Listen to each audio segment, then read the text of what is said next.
What we're really testing is both endurance and character. What do I mean by character? We're going to find out what kind of person you are if you're going to push all the way to the line, and then if you're going to be truthful at the end. You're never too good to continue to work hard. We want to kind of have these kids continue to strive to be the best, whether they feel like they're at the peak of their game or not. There's always room for improvement, but there's room for improvement in doing things the right way. It's just not about getting in the gym and shooting jump shots. The game has evolved to where it's all year round, 360, and to get better, you have to do all those things. You're training your brain, your mind.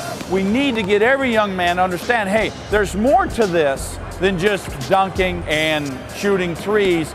There is science behind this. When we do this testing, we're hoping to drive that point across. And then it also helps us coaches, because we can see a kid that runs really well. We can see a kid if he's weak in his hips in terms of stopping and starting. And so it gives both people a better idea of, okay, here's where we need to go from here.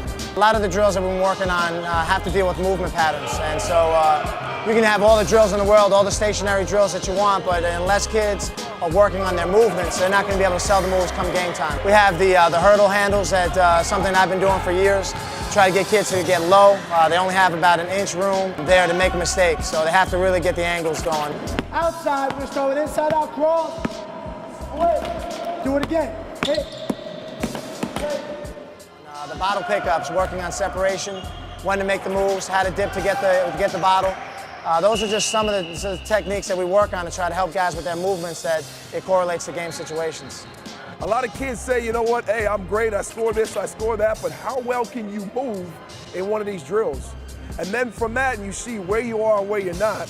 What can you do to kind of help yourself improve? You got to be an athlete. You got to be able to play. You got to be able to have some type of control about what you're doing.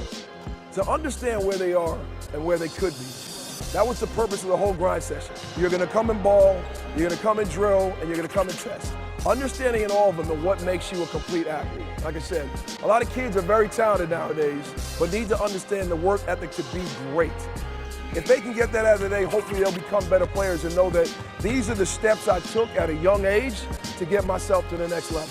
As good as these guys are, it doesn't stop. You know, it's all about progression, not about perfection. So if these guys continue to work at each level, you know, they'll see the success and the gains that they're looking for.